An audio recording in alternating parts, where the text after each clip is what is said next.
చెప్పండి పక్క వాళ్ళతో.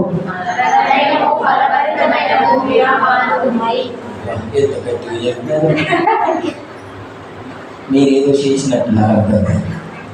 అరణ్యాన్ని దేవుడు ఏం చేస్తాడట?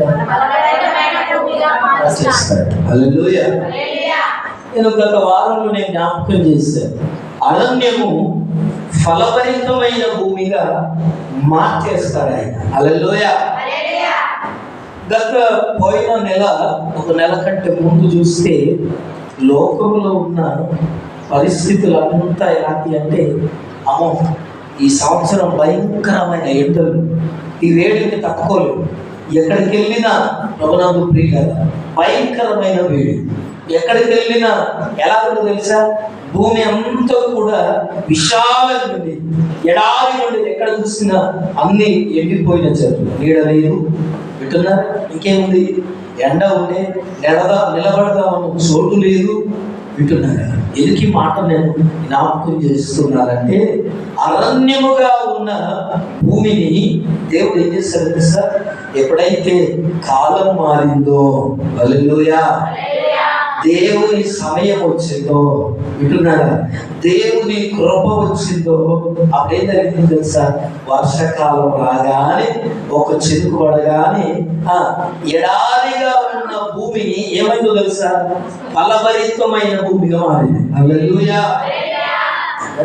ఈ మందిరం అంతా ఎలా ఉంది అంటే, మొదటిదాకా పోయిన నెల వరకు అంతా ఎండిపోయి అంతా కదా ఖాళీగా పడేది. ఎప్పుడైతే వర్షం పడిందో ఇక్కడ ఎలా ఉంది? ఎక్కడ చూసినా అంత పచ్చగా చెట్లు పొలకలన్నీ మొలిసాయి. హల్లెలూయా. ఇది కారణం ఎవరు? ఎందుకు ఇలా జరిగింది అంటే, దేవుని వాక్యం చెప్తుంది. ఏమో తెలుసా? అరణ్యం ఫలభరితమైన భూమిగా మారుతుంది. హల్లెలూయా. ఎప్పుడు మారుతుందంటే, దేవుని సమయం వచ్చినప్పుడు. ఆమేన్. దేవుని సమయం వచ్చినప్పుడు అరణ్యం ఎలా మారుతుందో తెలుసా? ఎలా మారుతుంది? ఫలభరితమైన భూమిగా మారుతుంది. హల్లెలూయా. ప్రధాన పొలాలన్నీ ఒక నెల 2 నెలలు ఎలా ఉంటాయంటే, ఎక్కడికి పోయినా ఖాళీ నడకన అంత నడిచిపోయింది. అలాగే ఇప్పుడు పోతామా? ఇప్పుడు ఎందుకో తెలుసా? అన్ని పొలాలన్నీ ఏం చేస్తున్నారు? నాట్లు వేస్తారు, నీళ్లు పెడతారు, బురద చేస్తారు. అంటే ప్రభునందు ప్రియమైన దేవుడు బిడ్డలారా, తన సమయం వచ్చినప్పుడు దేవుడు ఏం చేస్తాడంటే, అరణ్యాన్ని ఫలభరితమైన భూమిగా మార్స్తాడు. ఆమేన్. హల్లెలూయా. హల్లెలూయా. నమ్ముతున్నారా లేదా? నమ్మారా? నువ్వు నమ్మినా నమ్మకపోయినా ఎండాకాలం పోయి వానకాలం వచ్చింది, నీటి చుట్టూ చెట్లు మొలిచినాయేమో లేదా? మొలవద్దని మందు పెట్టినావు, అంత బీకేసినావు, అయినా ఏమవుతుంది? ఎప్పటిదాకా మాకు తెరికాను ఇప్పుడు దసరా దీపాలను మాకు తెలియదు. హల్లెలూయా. చినుకులు పడినా కొలది ఏమవుతుంది? మొలకలు ఎంత బీకేసినా, ఎంత గడ్డి కోసినా, ఎంత కొడవలంతా కలుపు తీసినా ఏమవుతామ్మా? ఏమవుతాయి? ఏమవుతాయి? వస్తాయా? వస్తాయి. అలాగే ఇది దేవుని సమయం. హల్లెలూయా. హల్లెలూయా. అరణ్యంగా మొన్నటిదాకా ఎంబడంతా ఓడిగా ఖాళీగా ఉపడేది, కానీ ఇప్పుడు పచ్చగా కనపడుతుంది. దానికి కారణం దేవుడు. కారణం దేవుడు. తొలకరి వర్షాన్ని ఇచ్చాడు, పచ్చగా మార్చాడు. ఆమేన్.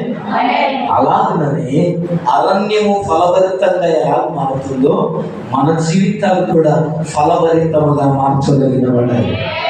హల్లెలూయా. హల్లెలూయా.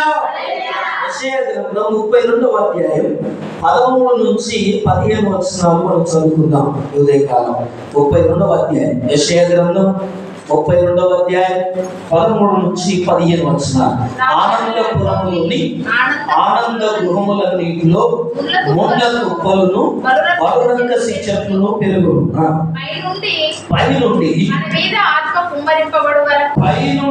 మన మీద ఆత్మ కుమ్మరింపబడు వరకు నగరి విడువబడును, జన సమూహము గల పట్టణము విడువబడును, కొండయు కాపరుల గోపురమును ఎల్లకాలము గుహలుగా ఉన్నను, అవి అడవి గాడిదలకు గొర్రెలకు ఇష్టమైన చోట్లుగాను, మందలు మేయు భూమిగాను ఉండును.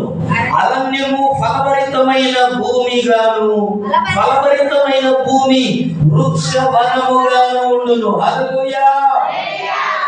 ప్రభునందు ప్రియమైన దేవుని బిడ్డలారా, చదువుబడిన లేఖన భాగంలో ఇది ప్రవచనాత్మకమైన సందేశం. దేవుడు ఈ ప్రవక్త ద్వారా ఈ ప్రవచనంతో మనతో మాట్లాడుతున్నాడు. ఏమనంటే, ప్రభునందు ప్రియమైన దేవుని బిడ్డలారా, నా జనుల భూమిలో ఆనందపురములోని ఆనంద గృహములన్నింటిలో ముండ తొప్పలు బలరక్కసి చెట్లు పెరుగును. వింటున్నారా? ముండ తొప్పలు బలురక్కసి చెట్లు పెరుగును.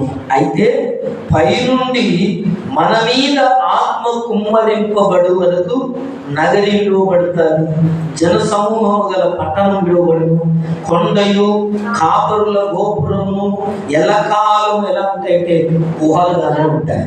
అయితే వింటున్నారా? అరణ్యము ఫలభరితమైన, అవి అడిగాడిలకు ఇష్టమైన చోట్లుగాను, మందలు మేలు భూమిగా ఉంటుంది. అయితే అరణ్యము ఫలభరితమైన భూమిగాను, ఫలభరితమైన భూమి వృక్ష వనముగాను ఉండును అని దేవుడు వాక్యం చెప్తుంది. అయితే ప్రభునందు ప్రియ సహోదరి సహోదరులారా, ఈ దినం ఈ వాక్యం వింటున్న ప్రియమైన దేవుడు బిడ్డలారా, దేవుడు వాక్యం చెప్తుంది. ఇప్పటి వరకు మన జీవితాల్లో ఎలా ఉన్నా బలురక్కసి చెట్లు, ముండ్ల తుప్పలు, బలీయమైన వింటున్నారా, ఏదున్నా దేవుడు వాక్యం చెబుతుంది. ఇదిగో పై నుండి మన మీద ఆత్మ కుమ్మరింపబడేంత వరకేనంట. ఆమేన్. హల్లెలూయా. మన జీవితంలో ఎన్ని కష్టాలున్నా, ఎన్ని శ్రమలున్నా, ఎన్ని బలహీనతలున్నా, ఎన్ని రకరకాల సమస్యలున్నా, ఈ రోజు ఏ వేదనతో నువ్వు దేవుని మందిరానికి వచ్చినా, ఈ రోజు నువ్వు ఏ కష్టంతో ప్రభు సన్నిధికి వచ్చినా, ప్రభునందు ప్రియ సహోదరి సహోదరులాగా, దేవుడు నిన్ను దర్శించనంత వరకే. దేవుడు ఒక మారు నిన్ను దర్శించాడా? దేవుడు ఇదిగో తన ఆత్మను నీ మీద కుమ్మరించాడా? ఏం జరుగుతుందో తెలుసా? నీవు విడవబడిన నగరిగా ఉండొచ్చు, నివాసులు లేని కాపురముగా ఉండొచ్చు, నువ్వు ఏకాకిగా ఉండవచ్చు, నువ్వు గొడ్డాలిగా ఉండవచ్చు, నువ్వు పనికి మాలిన వారిగా ఉండవచ్చు, నీ జీవితంలో ఫలవంతమైనది ఏది లేకపోవచ్చు, నువ్వు ఎంత కష్టం చేసినా నష్టములోనే బ్రతుకుతుండవచ్చు. ఇది ఎంతవరకు అంటే పై నుండి ఆత్మని దిగిరానంత వరకే. ఈ కష్టాలన్నీ కూడా, ఈ శ్రమలన్నీ కూడా అందుకోసమే దేవుడు వాక్యం చెప్తారు. ఈ విషయాన్ని మాట్లాడితే మీకు అర్థం కాదు, కానీ నేను మొదటి విషయాన్ని జ్ఞాపకం చేస్తాను. ఆదికాండం 1వ అధ్యాయం 1వ వచనం నుంచి కొన్ని మాటలు చదువుకోండి. ఆదియందు దేవుడు భూమి ఆకాశములను సృజించెను. అయ్యో చదువు. భూమి నిరాకారముగాను శూన్యముగాను ఉండేను, చీకటి అగాధ జలముల పైన అల్లాడుచుండెను. హల్లెలూయా. చూడండి ప్రభునందు ప్రియులారా, నా మాటలు జాగ్రత్తగా వినండి. దేవుని వాక్యం చెబుతుంది, దేవుడు భూమి ఆకాశములను సృజించెను. ఇది 1వ అధ్యాయం 1వ వచనం. దేవుడు సృష్టిని సృజించినప్పుడు అది చాలా బాగుంది, కానీ 2వ వచనంకి వచ్చేసరికి అది పాడైపోయింది. మొదటి సృష్టి పాడైపోయింది. ఇది మీకు ఎవరు తెలియదు. అది బైబిల్లో కూడా ఆ సంఘటన అంతా కూడా రాయబడి 1 నుంచి 2 వచనాల్లో మొదటి సృష్టి ఉంది. ఆ సృష్టి ఎప్పుడు పతనమైందంటే అపవాది వింటున్నారా, దేవుని యొక్క తనను తాను హెచ్చించుకున్నప్పుడు, వాడు పడద్రోయబడినప్పుడు జరిగింది ఏంటంటే, భూమి దేవుడు ఏమన్నాడు? దేవుడు ఆదియందు భూమి ఆకాశములను సృజించాడు. అది బాగుందా లేదా? అక్కడ వరకు సృజించాడు.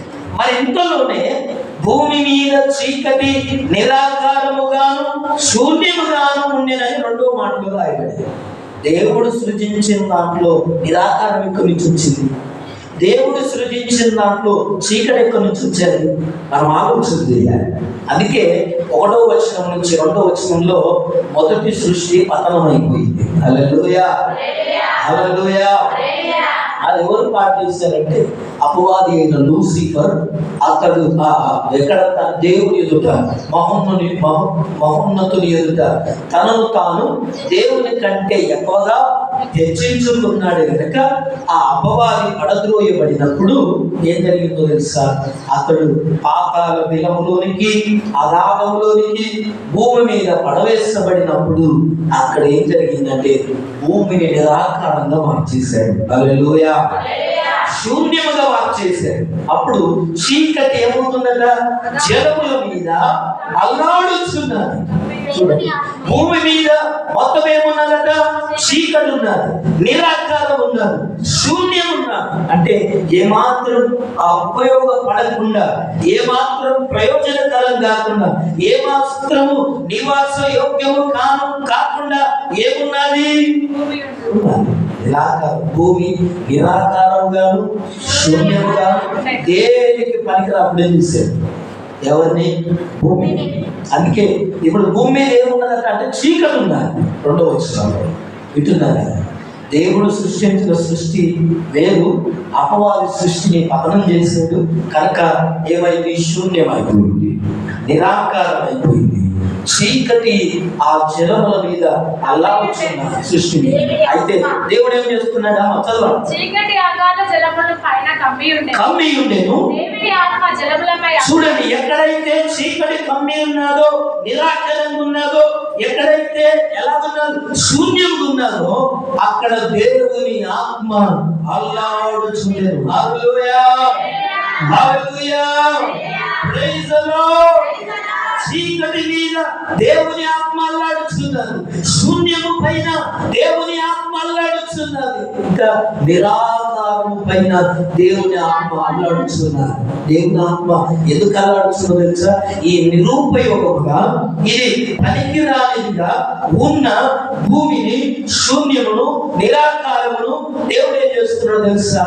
అక్కడ దేవుని ఆత్మ ఎప్పుడైతే ఆ స్థలము వచ్చిందో, ఇదిగో దేవుడు వెలుగు కమ్మని పలకక వెలుగాయను. హల్లెలూయా, హల్లెలూయా. ప్రభునందు ప్రియ సహోదరి సహోదరులారా, అక్కడ చీకటి మీద దేవుని ఆత్మ అల్లాడుచున్నాడు. అప్పుడు ఏమైపోయిందో తెలుసా? చీకటి వెలుగుగా మారిపోయింది. ఆమేన్. చీకటి వెలుగును దేవుడు ఏం చేశాడు? వేరు చేశాడు. ఆమేన్, హల్లెలూయా. ఈ రోజు వరకు నీ బ్రతుకులో ఉన్న చీకటి మీద దేవుని ఆత్మ అల్లాడుచున్నాడు. నీ బ్రతుకులో ఉన్న శ్రమ మీద దేవుని కృప అల్లాడుచున్నాడు. దేవుని కనికరముని కొరకు అల్లాడుచున్నాడు. నీ బాధల కొరకు, నీ కన్నీళ్ళ కొరకు, నీ కష్టాల కొరకు, నీ వేదనల కొరకు, నీ బాధల కొరకు, నీ శ్రమ కొరకు, నీ శాపము కొరకు, నీ ఎదుగుదల కొరకు, నీ జీవితంలో ఉన్న పరిస్థితుల కొరకు, ఇదిగో నిరాకారంగా ఉన్న వారి కొరకు దేవుని ఆత్మ అల్లాడుచున్నదట. ఎక్కడైతే చీకటి ఉన్నారో అక్కడ దేవుని ఆత్మ అల్లాడుచున్నారు. ఈరోజు నువ్వు ఏ శ్రమలో ఉన్నావు, ఏ కష్టంలో ఉన్నావు, ఏ పరిస్థితిలో ఉన్నావు, ఏ ఇబ్బందిలో ఉన్నావు, దేవుని ఆత్మ నీ కొరకు అల్లాడుచున్నది. పై నుండి దేవుని ఆత్మ నీ మీదికి రావాలని కోరుకోవాలట. దేవుని కృప నీ మీదికి రావాలని కోరుకోవాలి. దేవుని ఆత్మ నీ మీదికి ఎప్పుడు వస్తుందో అరణ్యమట ఫలభరితమైన భూమిగా మారుతుందట. ఆమేన్, హల్లెలూయా. అరణ్యమేమవుతుంది? అరణ్యమేమవుతుంది? అరణ్యమేమవుతుంది? ఎప్పుడు మారుతో తెలుసా? దేవుని ఆత్మ పై నుండి మీదకి వచ్చేంత వరకు. ఎక్కడైతే చీకటి మీద, నిరాకారం మీద, శూన్యము పైన దేవుని ఆత్మ అల్లాడిందో దేవుడు వెలుగు కమ్మని పలకలేమైనవా అయినా కాలేదా? అందుకోసం పౌలు భక్తుడు అంటాడు, ఆయన లేని వాటిని ఉన్నట్టుగానే పిలిచాడు. ఆమేన్, హల్లెలూయా. ఎలా పిలిచాడు దేవుడు? ఉందా అప్పటిదాకా? లేదు. ఈ రోజు నీ జీవితంలో ఏమీ లేదు, నా బ్రతుకులో ఏమి రాదు, నా వల్ల ఏమీ కాదు, నేనేమి చేయలేను, నా బ్రతుకును బాగు చేసుకోలేను, నా జీవితాన్ని సరి చేసుకోలేను, నిరాకారంగా ఉన్నావా, శూన్యంగా ఉన్నావా? ఒక దైవజనుడు అన్నాడు, సహోదరు ఎప్పుడు గుర్తు చేస్తాను, నిరాకారంగా ఉన్న భూమినే దేవుడు చేశాడు ఆకారంగా మార్చినప్పుడు, ఈ సహోదరి సహోదరుడా, నిన్ను తన విలువ పెట్టి కొనుక్కున్నాడు. నీవైన సొత్తు. ఆమేన్. హల్లెలూయా, హల్లెలూయా. చీకటినే వెలుగు కమ్మని పలికిన దేవుడు నీ బ్రతుకులో ఉన్న జీవితాన్ని ఆయన మార్చగలిగినవాడు. ఆమేన్. హల్లెలూయా, హల్లెలూయా. అరణ్యాన్ని ఫలభరితమైన భూమిగా మార్చగలిగినవాడు. చీకటిని తొలగిపోయింది, నిరాకారం తొలగిపోయింది, ఇంకా శూన్యము తొలగిపోయింది, భూమికి ఒక ఆకారం వచ్చాడు, వెలుగు వచ్చారట. ఆమేన్. హల్లెలూయా, హల్లెలూయా. అందుకోసమే ప్రభువుకు ప్రియమైన దేవుడిలాగా ఇవన్నీ ఎప్పుడు జరుగుతాయంటే, అక్కడ ఉన్న ఆ ఉపకారం చూస్తే బైబిల్ చెప్తుంది, భూమి రూపాంతరం పొందేది. ఒకప్పుడు వేడిగా ఉండే, పనికి రాకుండా ఉండే, ఇంకా ఆ ఉన్న అరణ్యము, ఎడారి, నిర్జన ప్రదేశం, దేవుని కృప, దేవుని ఆత్మ ఎప్పుడైతే ఆ జలముల మీద అల్లాడిందో, అప్పుడేం జరిగిందో తెలుసా? ఫలభరితమైన భూమి మారింది. హల్లెలూయా, హల్లెలూయా. ఇంకా అంతేకాదు, రెండో మాట అంటున్నాడు, అది వనంగా అభివృద్ధి చెందిందట. ఆ ఫలభరితమైన భూమి వింటున్నారా? ఆకారము లేని భూమి వింటున్నారు. నిరాకారం అంటే ఆకారం ఉందే కదా, అర్థమవుతుందన్నమాట. చదువుకున్న వాళ్ళకి అంత చదువు రావాలి, నీకేం శాఖలు అని విన్ను ఏమంటాం మనకు తెలుగు, అంతే కదా. దేనికి పనికి రాని విన్ను. ఆమేన్. హల్లెలూయా. భగవంతుడు చెప్పండి, దేనికి పనికి రానుకుంటున్నావా? పక్కలకు చెప్పావా? దేనికి పనికి రానుకుంటున్నావా? ఏం పని చేయలేదు అనుకుంటున్నావా? ఏం బాగుపడలేదు అనుకుంటున్నావా? హల్లెలూయా. దేవుని ఆత్మని మీదకి వస్తే జరిగేది ఏంటో తెలుసా? ఆమేన్. హల్లెలూయా. జరిగేది ఏంటంటే, ఆ నిరాకారంగా, అంటే దేనికి పనికిరాని భూమిలో వెలుగు వచ్చేదే. ఆమేన్. ఏమొచ్చేది ఆ భూమిలో? వెలుగు వచ్చేదే. నీ జీవితంలో కూడా ఒక వెలుగు వచ్చునుగాక. ఆమేన్. హల్లెలూయా. నీ బ్రతుకు మారునుగాక, నీ జీవితం మారునుగాక, నీ జీవితము అరణ్యంగా ఉన్న జీవితము ఫలభరితమైన భూమిగా మారునుగాక, నీ గర్భము తెరవబడునుగాక, నీ కన్నీళ్లు తుడవబడునుగాక, నీ కష్టాలు తొలగిపోవునుగాక, నీ ఆర్థికమేమి కొట్టివేయబడునుగాక, నీ పరిస్థితులు మారిపోవునుగాక, నీ రోగము తొలగిపోవునుగాక, నీ శాపము తొలగిపోవునుగాక, నీ స్థితి మారునుగాక, నువ్వు నడుచునుగాక, నీ రోగమును విడుదల కలుగునుగాక. అందిస్తాడు. నిరాకారంగా ఉన్నదాన్ని వెలుగులోకి తెచ్చాడు కదా. శూన్యం ఉంది, నిరాకారం ఉంది, దేనికి పనికి రాకుండా చీకటి అల్లాడుతున్నాడు. చీకటి మొత్తం దేవుడు అన్నాడు, దేవుని ఆత్మ అల్లాడుతున్నాడు. ఈరోజు ఏ కష్టంలో నలిగిపోతున్నామో, దేవుని ఆత్మ పై నుండి దేవుని దర్శనం వచ్చేంత వరకే, దేవుని ఆత్మ నిన్ను సంధించేంత వరకే. దేవుని ఆత్మ నిన్ను సంధించిందా, నువ్వు రూపాంతరుడికి వస్తావు. నీ జీవితం ఫలభరితంగా మారుతుంది. మూయబడిన ధర్మమా తెరవబడుతుంది. పెళ్లి కావాలన్న నిందుందా, ఈ రోగం పోవాలన్నా బాగుందా, డాక్టర్లు చెప్పారా, సర్టిఫై చేశారా, నీ రోగం నుండి నిశ్చయముగా బయటకు వస్తావు. ఆమేన్. హల్లెలూయా, హల్లెలూయా, హల్లెలూయా. తీసుకొస్తాడే. ఆయన అసాధ్యమైంది లేదు. శూన్యములో భూమిని వేలాడదీసినవాడు ఆయన. వింటున్నారా? హల్లెలూయా. లేని వాటిని ఉన్నట్టుగా అనిపించుకో దేవుడు ఆయన. కనుక ఈ మాటలు వింటున్న ఈ సహోదరులారా, దేవుడు మాకు చెప్తుంది, భూమి రూపాంతరం పడింది. అరణ్యాన్ని ఎలా మార్చేశాడైనా ఫలభరితమైన భూమిగా. ఈరోజు నీకున్న కష్టాలను బట్టి, నీకున్న శ్రమలను బట్టి, నీకున్న కన్నీళ్లను బట్టి, నీకున్న రోగాలను బట్టి, నీకున్న అప్పులను బట్టి, నీకున్న పరిస్థితులను బట్టి నీవు నిర్జనంగా ఉన్నావా? అంటే ఎడారిగా ఉన్నావా? కథలు లేకుండా, నిలబడలేకుండా, కాలు కదిలితే ఏ నష్టంలో కూరుకుపోతావో, ఏ పని లేకుండా అయ్యో ఎటు వెళ్ళినా మార్గాలన్నీ మూసుకుపోయాయి. నీవు ఏ పని చేసి బాగుపడదామనుకున్నా ఆ మార్గాలను ఏ పని చేసి నష్టమే కలుగుతుందేమో. ఎందుకు ఈ మాటలు ఈ మధ్యాహ్నం నేను జ్ఞాపకం చేస్తున్నానంటే బైబిల్ చెప్తుంది. అరణ్యాన్ని దేవుడు చూశాడు. అరణ్యాన్ని ఏం చేశాడు తెలుసా? ఆయన నీటి మడుగుగా చేశాడట. దేనమ్మా? ఎడారిని నీటి మడుగుగా చేశాడు. హల్లెలూయా, హల్లెలూయా. ఎడారిలో నీళ్లు పడవు, తెలుసో తెలియదు. ఎడారిలో ఇసుక ఉంటుంది. ఎంత ఇసుకుంటారో అసలు నేను తక్కువ, కానీ దాన్నట జలమయంగా మార్చలేదు. ఆమేన్, హల్లెలూయా, హల్లెలూయా, ప్రైజ్ ది లార్డ్.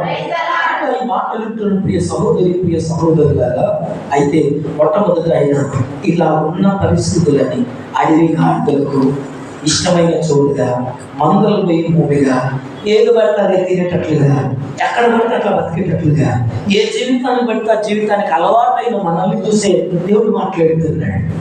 ప్రవచనాత్మకంగా ఈ ప్రవక్త ప్రవచిస్తున్నాడు. ఏమన్నా తెలుసా? ఎక్కడ పడితే అక్కడ అలవాటు అయిపోయావు, ఎలా పడితే అలా బ్రతకడం ఇష్టపడిపోతున్నావు అంటున్నానా? ఏది పడితే అది ఎట్లా భూమి మీదకి వచ్చాము, ఎట్లా బతకని నాకు రోగంతో అయితే మా ఎన్నో ఎలా వచ్చాను. ఇది కాదు దేవుడు కోరుకునేది. నువ్వు ఎలా ఉంచడానికి కాదు, ఎలా పడితే అలా జీవితాన్ని ఎలా ఉంచడం కాదు తల్లి. మనం నమ్ముకున్న దేవుడు సజీవుడు, ఇంకా బ్రతికే ఉన్నాడు. ఆయన చదవకుండా సరళి ఎలా ఉన్నాడు? విగ్రహం కాదు, వింటున్నారా? యొక్క విగ్రహంగాలు ఆయన సజీవుడు అని పేరున్నాయి.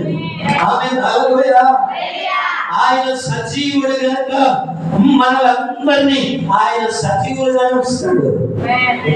సజీవులుగానే మనం కొనసాగిస్తాడు. బైబిల్ చెప్తుంది. అందుకోసమే కొండయు కాపురం విడవబడిన నగరి అని. ఇంకేమంటాం? ఆ పట్టణం విడవబడను. ఎన్నో ఉన్నాయి ఇక్కడ, పలుదక్కసి, తుప్పలు, ఇంకేమంటారు, ముండ్ల పొదలు. అయితే ఇవన్నీ ఎప్పటి వరకు అంటే దేవుడు నిన్ను దర్శించనంత వరకే. హల్లెలూయా. ఈరోజు నేను జ్ఞాపకం చేసేది అదే. నీవు దేవుని ఆత్మను కోరుకోవాలి, దేవుని శక్తిని కోరుకోవాలి, దేవుని బలాన్ని కోరుకోవాలి, దేవుని సహాయాన్ని కోరుకోవాలి. నీకు ఒకసారి దేవుని సహాయం అందిందా అరణ్యము ఏమవుతుంది? ఫలభరితమైన భూమిగా మారిపోతుంది. హల్లెలూయా. దేవుని సహాయం కోరకుండా నీ ప్రయత్నాల్లో నువ్వు వెళ్తావా? నువ్వెంత కష్టపడతావా? ఎన్ని నానా తిప్పలు పడతావా?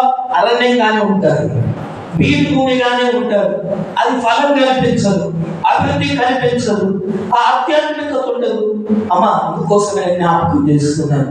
బైబిల్ చెప్తుంది, నీ అరణ్యాన్ని ఫలభరితముగా ప్రభు మాత్రమే మార్చగలిగిన వాడు. ఆమేన్, హల్లెలూయా. ఆయన ఫలభరితమైన భూమిగా నిన్ను మార్చాలనుకుంటున్నాడు. అరణ్యముగా ఉన్న నిన్ను ఏం చేయాలనుకుంటున్నాడు? ఆయన ఫలభరితమైన భూమిగా మార్చాలనుకుంటున్నాడు. ఇది ఎంతమంది శ్రమపడుతున్నాడు, ఎంతమంది అడుగుతున్నారు? అయ్యా, నేను అరణ్యంలో ఉన్నాను, ఇంట్లో ఉన్నా, నువ్వు ఒంటరివే కావచ్చు, ఏ సహకారం నీకు లేకపోవచ్చు. ప్రియ సహోదరి, ప్రియ సహోదరుడా, ఎందుకు ఈ మాటలు చెప్తున్నానంటే, నీ బలహీనత నేను కృంగదీయవచ్చు, నీ రోగం నేను పీడిస్తుండవచ్చు. ఎందుకు ఈ మాట చెప్తున్నానంటే, బైబిల్ చెప్తుంది. ఈరోజు అరణ్యం అంటే ఎక్కడ అడవిని గుర్తు చేసుకోకు. నీ బ్రతికే ఒక అరణ్యం. హల్లెలూయా.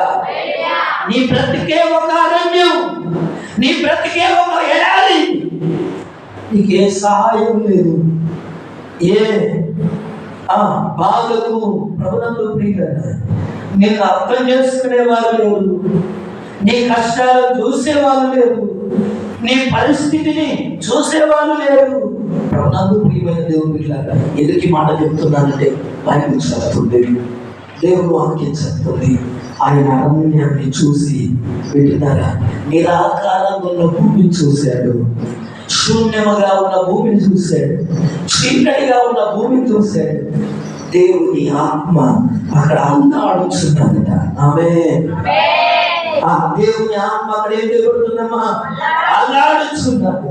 ఈరోజు అరణ్యముగా ఉన్న నేను ఇంట్లోనే ఉన్నావు, నేను కాదనట్ల, కానీ బ్రతుకు అరణ్యం ఉంది, నీ బ్రతుకు అరణ్యం ఉంది. ఏంటో తెలుసా, ఏది చేద్దామన్నా ఇదిగో ప్రభునందు ప్రియులారా, ఏది పొందుకుందామన్నా, ఎంతగా శాయశక్తుల బలం పొందుకుందామన్నా, నిలబడదామన్నా, ఆ జీవితాన్ని ఏం చేద్దాం, బ్రతుకు భారాన్ని నిలబడుకుందామన్నా వింటున్నారా, శక్తి తెచ్చుకొని ఆరోగ్యం సహకరించకపోయినా నిలబడదామని పని చేద్దామని చేయబోతే నీ శక్తి సరిపోవట్లేదు కదా. ఈరోజు పని చేద్దామని చేయబోతున్నావు, నేను చేత కావట్లా, నీ శరీరం సహకరించట్లా. వింటున్నారా, బాగుపడదాం, పిల్లల పోషణ మార్చుకుందాం, కుటుంబాన్ని నిలబెట్టుకుందాం అని ఎన్నో సలహాలు ఇస్తున్నాం, కానీ మీ ఇంట్లో కూడా పట్టించుకోవట్లా. ఎందుకు మాట చెప్తున్నానంటే దేవుని వాక్యం చెప్తుంది. బాగుపడడానికి ఎన్నో మార్గాలు వేసుకుంటున్నావు, కానీ ఆ మార్గాలు ఏవి కూడా ఇదిగో నేను ఫలభరితంగా మార్చట్లా. అందుకోసమే ఈరోజు దేవుని వాక్యం చెప్తుంది, నీ వైపే, నీ మీదనే, నీ కుటుంబం మీదనే ఈరోజు దేవుని కృప అల్లాడుతున్నది, దేవుని ఆత్మ అల్లాడుతున్నది. తెలుసా, అరణ్యముగా ఉన్న నిన్ను ఫలభరితముగా మార్చాలని, అరణ్యముగా ఉన్న నీ జీవితాన్ని ఫలభరితముగా మార్చాలని దేవుని ఆత్మ అల్లాడుచున్నది. చీకటి మీద దేవుని ఆత్మ అల్లాడినప్పుడు వెలుగు కలిగినట్లుగా నీ బ్రతుకులో ఒక వెలుగు కలగబోతున్నది. దేవుని ఆత్మ ద్వారానే నీ జీవితంలో వెలుగు కలుగుతుంది. దేవుని ఆత్మ ద్వారానే, దేవుని శక్తి ద్వారానే, కనుక ఈ సహోదరుడు అంతేకాదు. ఇప్పటిదాకా ఏం చెప్తున్నారంటే అరణ్యముగా ఉన్న నిన్ను మొదటగా దేవుడు ఫలభరితమైన భూమిగా చేయాలనుకుంటున్నాడు. రెండవదిగా ఉంటుందిగా ఫలభరితమైన భూమిగానే అసలే అత్యాధమైన భూమి, పాడుబడిన భూమి, ఏమంటాము వీడుబడిన భూమి, ఇంకెన్నో అంటారు, నాకు రావు వింటున్నారు.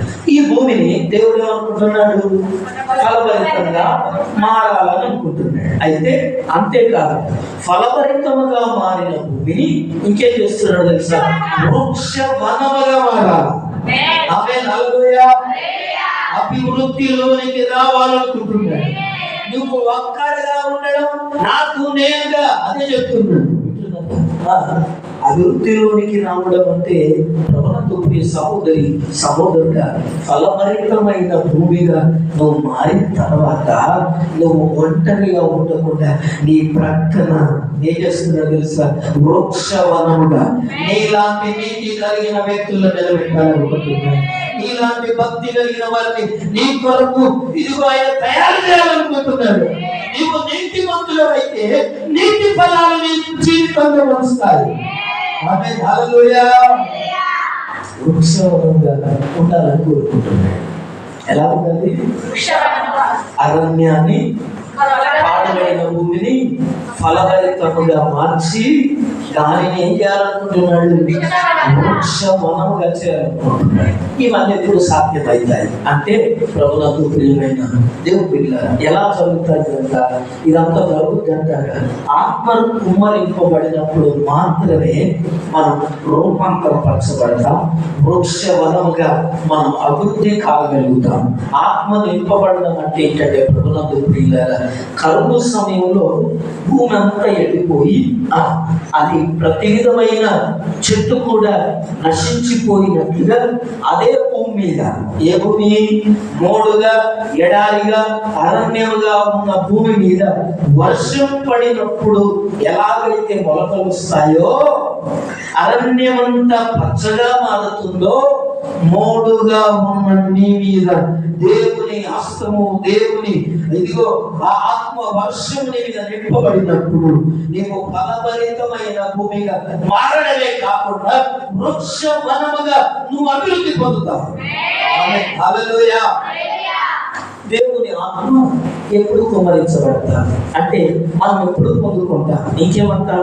అలా ఎప్పుడు మనం మారతామంటే దేవుని వాక్యం చెప్తుంది. 2 విషయాలు జ్ఞాపకం చేసి నేను ముగిస్తాను. అపోస్తలుల కార్యం 3వ అధ్యాయం 19వ వచనం, యోవేలు గ్రంథం 2వ అధ్యాయం 13వ వచనం. ఈ 2 వచనాలు మనం చదువుకుందాం.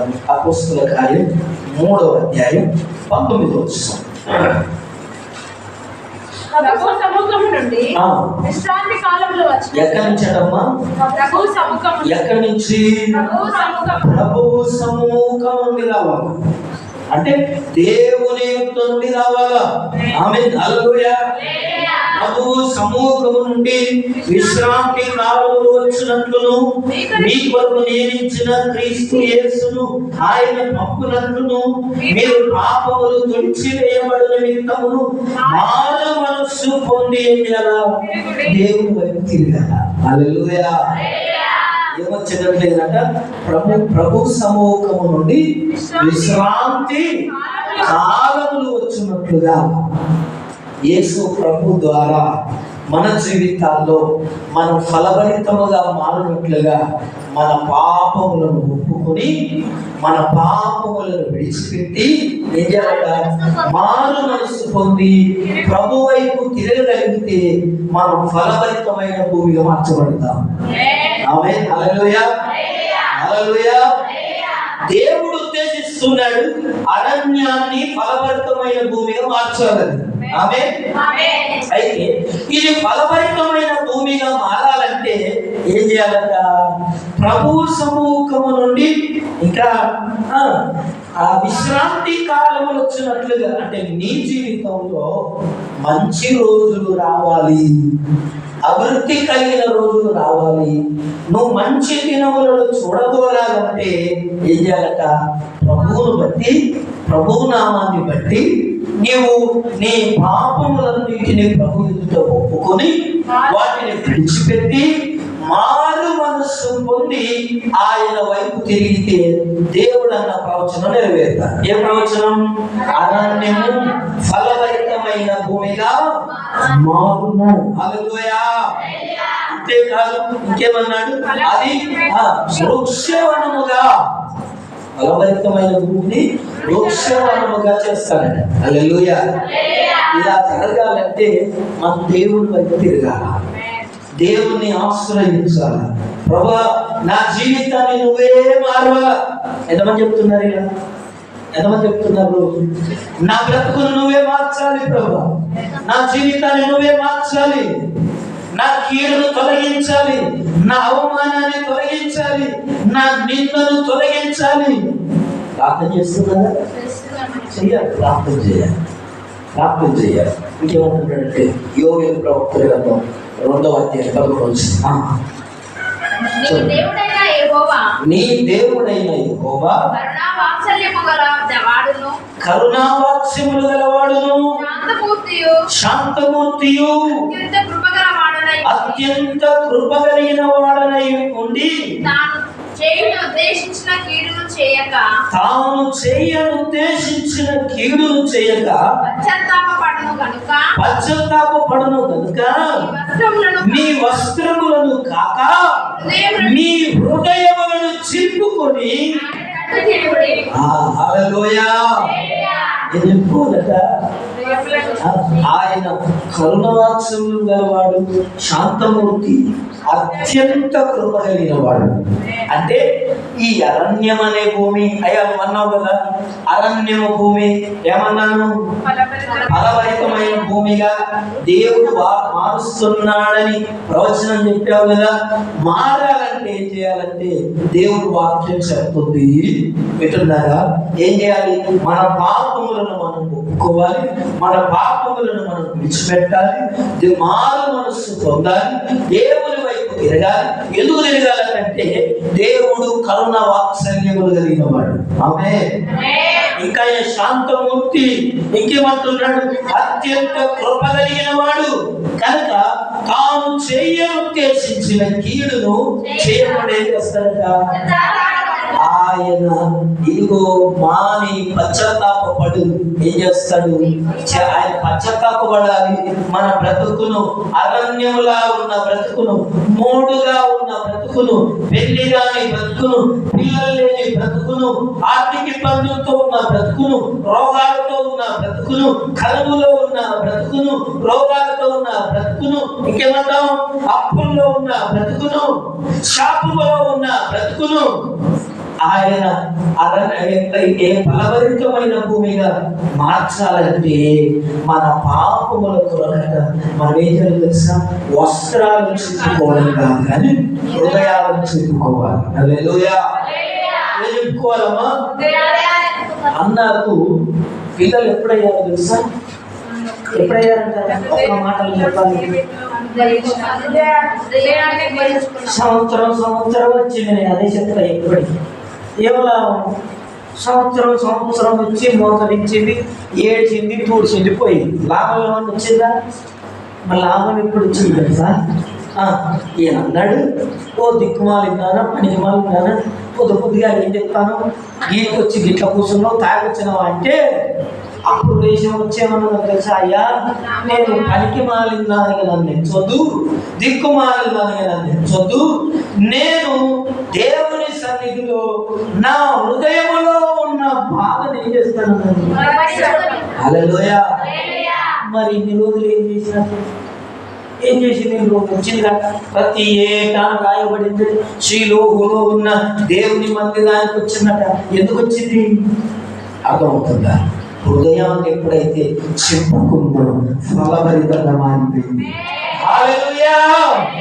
హృదయాన్ని ఎప్పుడైతే చెప్పుకుంటామో, హృదయాన్ని ఎప్పుడైతే దేవునికి యథార్థంగా మన జీవితాలను అప్పగించుకుంటామో అరణ్యము ఫలభరితమైన భూమిగా మారుతుంది. హల్లెలూయా.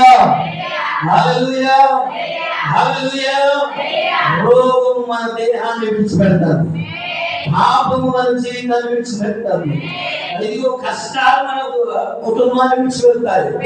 ఎప్పుడు జరుగుతుంది కనుక హృదయాన్ని దేవుని సన్నిధిలో కుమ్మరించుకున్నప్పుడు హల్లెలూయా హృదయపూర్వకంగా దేవుని కావాలా,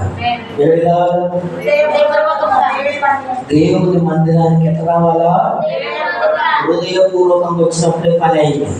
ఎవరికి కన్నాను అడగండి, హృదయపూర్వకంగా వచ్చినప్పుడే ఆశీర్వాదం.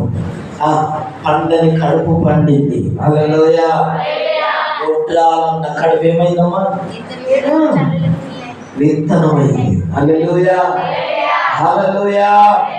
హల్లెలూయా.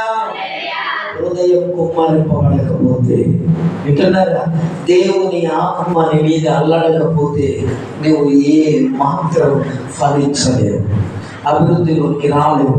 కనుక మనం ఏం చేయాలంటే దేవుణ్ణి వేడుకోవాలా, మన పాపములను విడిచిపెట్టి ఏం చేయాలి, మన పాపములను ఒప్పుకొని మారు మనస్సు పొంది వాటి విషయమై విడిచిపెట్టబడి తృణీకరించబడి ఏం చేయాలి, ప్రభు వైపు తిరిగితే అరణ్యము ఫలభరితమైన భూమిగా మారుతుందట. హల్లెలూయా. హల్లెలూయా. హల్లెలూయా. ప్రభువుకు ప్రియమైన దేవుని బిడ్డలారా, దేవుని సభ ఒకసారట భార్య భర్తలు ఎప్పుడు ఇద్దరు గొడవ పడుతుంటారు. ఎప్పుడు గొడవ పడుతుంటే ముగ్గురు పిల్లలు అన్నారు, ఇద్దరు బిడ్డలకు ఒక గొడవ. ఎప్పుడు చూసినా ఇద్దరు గొడవ. కూర కాడ కొడితే, వంట కాడ కొడితే, బట్టల కాడ కొడితే, కొన్నిటికి అన్నిటి గొడవ వస్తాయి కదా మనకి, చీటికి మాటికి వీళ్ళు కూడా గొడవ పడుతున్నారంటే. భార్య అంది, నేను నీతో ఇంకా ఉండలేను, నా వల్ల కాదు, నేను వెళ్ళిపోతాను అన్నమాట. అంటే నేను చేసుకొని నేను వెళ్ళిపోను, ఏమంటారు కొడుకైనా తెలుగు వస్తలేదా? మొదటి నుంచి నువ్వు కూడా చెప్తే నేను కూడా ఇంతే అన్నాడు. అన్నాక కాస్త కూసుకొని ఇద్దరిట్లో ఒక పెద్ద మనిషి వాళ్ళ మామ ఉన్నాడు. హల్లెలూయా. ఎవరున్నారు? ఈ అత్తమామ లేకపోతే వీళ్ళిద్దరిట్లో అంటే కదా, ఈ తరం లేదో నాకు అర్థం కాదు. వీళ్ళందరూ విడిచిపెట్టుకోదాం అనుకుంటున్నారు. ఆడకుండా ఒప్పటికి, అందుకే కదా ఈ రోజుల్లో డైవర్స్. హల్లెలూయా. చెప్పండి పెళ్ళైన పిల్లలకి ఏం చెప్పాలా? ఒక సంవత్సరం అయినా, ఒక 3 సంవత్సరాలైనా బైబిల్ చెప్పింది ఎక్కడ ఉండాలో తెలుసా? ఉండాలా. అన్ని నేర్చుకుంటామంట, కష్ట సుఖాలు. ఈ రోజుల్లో పెళ్లి కాగా ఆ ఉద్యోగం చెప్తాను కదండి, అది వెళ్ళిపోయాడు. అక్కడికి పోతే ఏం చెప్తాను అక్కడ? నేను చెప్తాను పని, నువ్వు చెప్తాను పని. నా ఉద్యోగం, నీ ఉద్యోగం. నేను ఈ టైంకి వస్తాను, నువ్వు ఆ టైంకి వస్తాను. నువ్వు చేయాలంటే నేను చేయాలి. గొడవ పడి ఏమవుతున్నది? డివోర్స్. ఎందుకు ఈ మాటలు చెప్తున్నారంటే చివరిగా ఏం జరిగిందో తెలుసా? వాళ్ళ మామయ్య వెళ్ళి, మామయ్య గారండి ఎందుకంటే కాస్తో కూస్తూ పెద్ద మనిషి ఉందండి, నేను ఇద్దరికి మంచిగా ఉంటాడు ముసలాయన. ఇటు కోడలు ఏమన్నాడు? కొడుకునేవాడు. ఎందుకంటే ఇంకా పెడితే తినటోడుగా, ఇతర మధ్యలో మళ్ళీ నన్ను అంటారు, వెళ్ళగొడతారు ఇతరుని అని అన్నాడు. అది చేస్తుంది, మామయ్య గారండి నేను ఇక నీ కొడుకుతో నేను ఉండలేను, నా వల్ల కాదు. ఇదిగో నా 3 పిల్లలు తీసుకుని నేను వెళ్ళిపోతున్నాను అన్నాడు. ఎప్పుడు చూసి నిన్ను బట్టి నేను ఆగిపోయాను, ఇక నేను ఉన్నాను కాక ఉండను. అంటే ఈ మామ అన్నాడట, అమ్మ ఒక మాట చెప్పావు, ఇవన్నీ చెప్పినాను, ఇంతకుముందు చాలా చెప్పాను అన్నాడు.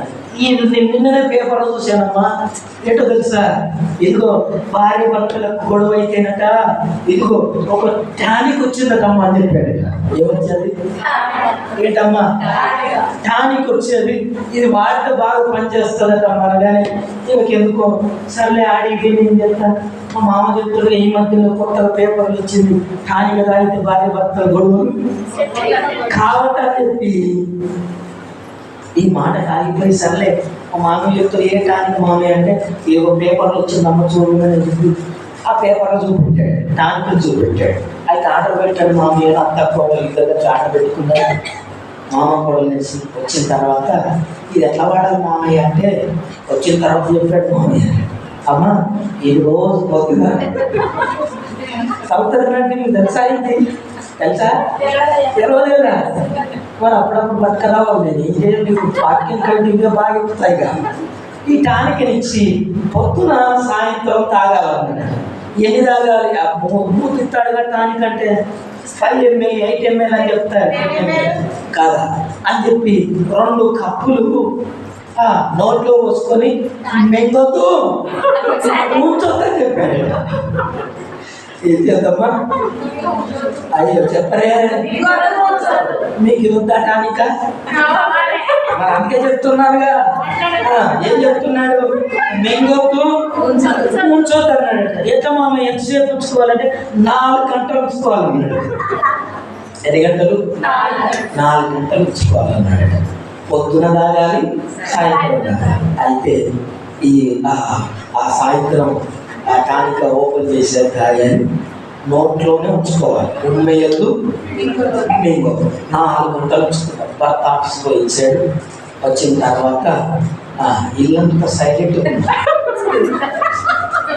ఎలా ఉందమ్మా ఇల్లు? ఎలా ఉంది? సైలెంట్గా ఉన్నది. ఇదేంటి పోతానన్నది, ఇల్లంతా ఇంత విచిత్రంగా సైలెంట్గా ఉన్నది అని అనుకున్నాడట. అనుకున్నాక పిల్లలు ఆడుకుంటున్నారు, వాళ్ళు అప్పుడు హోంవర్క్ చేసుకున్నంత జరిగాయి. భర్త చూశాడు, ఆయన చూసి ఏమన్నది? అమ్మో ఈయన సైగ చేస్తుంది అనుకోండి. వచ్చి తిన్నాక పిల్లలు పడుకునే ముందు హోంవర్క్ రాసుకుంటారు. ఇల్లంతా ప్రశాంతంగా ఉంది కనుక ఈయన పిల్లల దగ్గరికి వెళ్ళిపోయి హోంవర్క్ చేపిస్తున్నాడట. ఎప్పుడు పిల్లలతో కూర్చునేవాడు కాదు, ఇంట్లో రాగానే గొడవలు పెట్టుకుంటారని ఏం చేసేవాడు, బయటికి వెళ్ళేవాడు. కానీ ఈరోజు ఇల్లు ఎలా ఉంది, ప్రశాంతంగా ఉంది కనుక పిల్లలకు హోంవర్క్ చేపిస్తున్నాడట. వావ్, ఎంత బాగా పాటిస్తుంది. కానీ కానీ నేను వాడుతుంటే ఎవరిలో పనిచేస్తుంది, కానీ ఎవరు వాడుతున్నారు, నేను వాడుతుంటే నా భర్త పని చేస్తుంది, నా పిల్లలకు పని చేస్తుంది అనుకుంటున్నారా.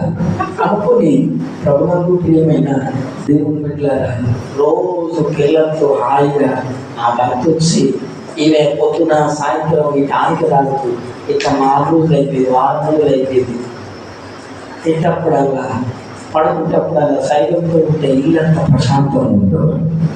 4 రోజులు అయిపోయిన తర్వాత ఆ టానిక సగం అయిపోయింది, లేదు మొత్తం అయిపోయింది. కానీ మామయ్య ఎంత బాగా పనిచేసింది మామయ్య టానిక, ఇది ఏ కంపెనీ అని అడిగితే ఆయన అన్నాడట, కంపెనీనా పాడా, అది టానిక అని అన్నారు. మళ్ళీ కోకోకోలా అన్నాడట. కోకోకోలా పూసించాను నీకు అని చెప్తే, ప్రభునందు ప్రియులారా, నువ్వు ఎప్పుడైతే నోరు అందులో పెట్టుకున్నావో నీ ఇంట్లో గొడవలు, హల్లెలూయా హల్లెలూయా ప్రైజ్ ది లార్డ్. నువ్వు నోటిని అదుపులో పెట్టుకున్నావు, వాడు చేతుని అదుపులో పెట్టుకున్నాడు, ఇల్లంతా ప్రశాంతంగా మారిపోయింది. అరణ్యము ఫలభరితమైన భూమిగా ఆమె, హల్లెలూయా హల్లెలూయా. కలుస్తున్నాం, ప్రార్థించేద్దాం దేవుని వాక్యాన్ని బట్టి. ప్రభునందు సహోదరి సహోదరుడా, ఇది నా వాక్యం ఉన్న ప్రియమైన దేవుని బిడ్డలారా,